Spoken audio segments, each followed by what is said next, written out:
10 تاریخ جو ہے اس مہینے کی وہ خاص طور پر بہت اہم ہے روزے کے اجر و ثواب کے اعتبار سے، لیکن ہمارے ہاں عموماً عاشورے کا دن حضرت حسین رضی اللہ عنہ کی یاد میں منایا جاتا ہے.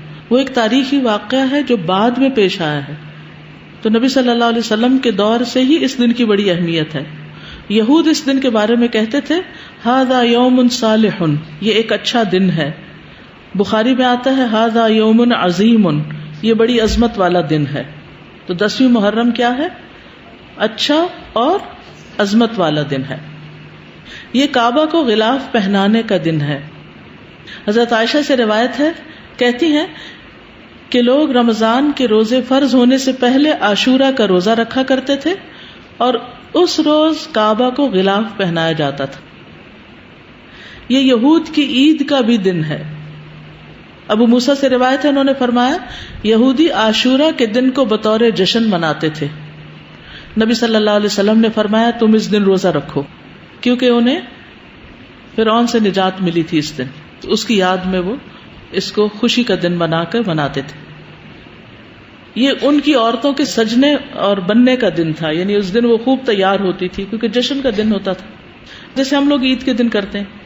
ابو موسیٰ سے روایت ہے، یہ صحیح مسلم کی روایت ہے، وہ کہتے ہیں کہ اہل خیبر یوم عاشورہ کا روزہ رکھتے تھے، وہ اسے عید کا دن قرار دیتے اور اس دن اپنی عورتوں کو زیورات اور بہترین لباس پہناتے. تو رسول اللہ صلی اللہ علیہ وسلم نے فرمایا تم بھی اس دن روزہ رکھا کرو، یعنی وہ لوگ عید مناتے ہیں تو تم کیا کرو؟ روزہ رکھو. اللہ کے رسول صلی اللہ علیہ وسلم نے اس کے بارے میں فرمایا یقیناً عاشورہ اللہ کے دنوں میں سے ایک دن ہے، یعنی خاص دنوں میں سے ہے، تو جو چاہے اس دن روزہ رکھے، جو چاہے چھوڑ دے، یعنی نفلی روزہ ہوگا، فرض نہیں ہے. رمضان کے روزے فرض ہونے سے پہلے یہ فرض تھا. ابن عباس سے روایت ہے، وہ کہتے ہیں کہ میں نے نبی صلی اللہ علیہ وسلم کو نہیں دیکھا کہ عاشورہ کے دن اور رمضان کے مہینے کے علاوہ کسی دن کو افضل سمجھ کر آپ نے اس دن کا روزہ رکھا ہو، یعنی اس دن کو افضل سمجھا. اب آپ کہیں گے کہ وہ جو 9 ذی الحج والی بات ہے کہ وہ 2 سال کے گناہوں کی معافی ہے، تو اس دن آپ حج کر رہے تھے اور حج کرنے والے 9 تاریخ کو روزہ نہیں رکھتے. یہ نجات کا دن اور شکر کے روزے کے طور پر یہود کے ہاں مشہور تھا. جب نبی صلی اللہ علیہ وسلم مدینہ آئے تو وہاں کے لوگ ایک دن یعنی عاشورہ کا دن روزہ رکھتے. ان لوگوں نے بتایا یہ بڑی عظمت والا دن ہے، اسی دن اللہ تعالیٰ نے موسیٰ علیہ السلام کو نجات دی. قرآن مجید میں پڑھا نا آپ نے، وَإِذْ نَجَّيْنَاكُم مِّنْ آلِ فِرْعَوْنَ يَسُومُونَكُمْ سُوءَ الْعَذَابِ يُذَبِّحُونَ أَبْنَاءَكُمْ وَيَسْتَحْيُونَ نِسَاءَكُمْ وَفِي ذَلِكُمْ بَلَاءٌ مِّن رَّبِّكُمْ عَظِيمٌ. تو اس کے شکر میں موسیٰ علیہ السلام نے اس دن روزہ رکھا، یعنی سب سے پہلے موسیٰ علیہ السلام نے یہ روزہ رکھا.